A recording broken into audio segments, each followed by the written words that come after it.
Hi guys, welcome to the channel. Thank you for joining me. Thank you for your continued support. So we know that access to work isn't working. We know that it's causing a lot of problems for people, and it now seems that an open letter has been written and has been signed by a number of people to try and get the DWP and the Stephen Timms and Liz Kendall to look at the access to work scheme and to make it better, basically. I'm going to show you the article now where it talks about it, and I know this is a very difficult subject for a lot of people who are trying to get into work and are having trouble with access to work. So let's take a look at it and I'll show you what I mean. 100 sign letter calling for urgent action to stop access to work burnouts and breakdowns.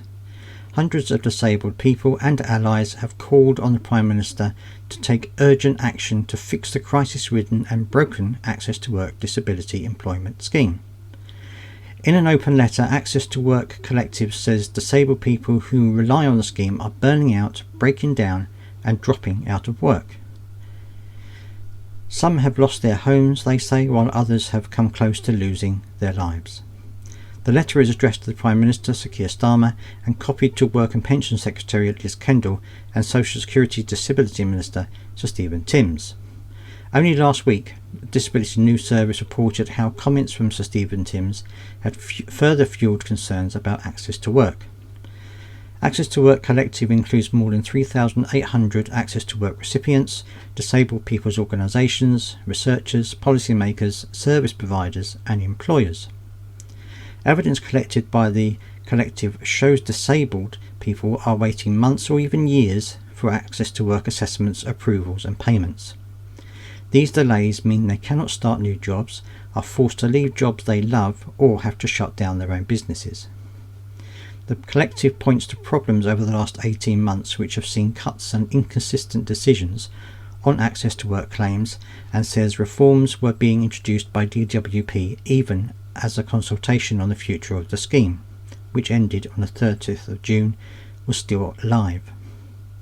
The letter demands a halt to all planned unofficial cuts, immediate action to clear the backlog of claims and to fast-track urgent cases, and for ministers to co-design an overhaul of the scheme with disabled people and others.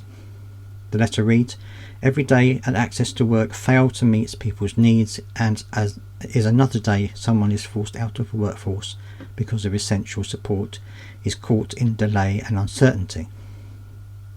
So far, more than 800 disabled people and allies have signed the letter, including inclusion and accessibility consultant and broadcaster Shani Duda, Catherine Eady, who runs a social enterprise MH Scott Workplace Wellbeing, Jacqueline Winstanley, Chief Executive of Consultancy Universal Inclusion, author Kathy Reedy, disability consultant Alice Hasty, who specialises in providing access to work advice, and Inclusion Scotland Chief Executive Heather Fiskin.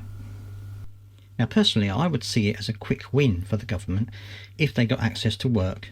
There are lots of people, as they keep saying, there are all these people who want to work, and yes, there are some disabled people who want to work, but then when it gets to that point, the access to work scheme doesn't support them, and so they end up dropping out of work, or if they're starting their own business, they don't have to close it because they're not getting the support they need.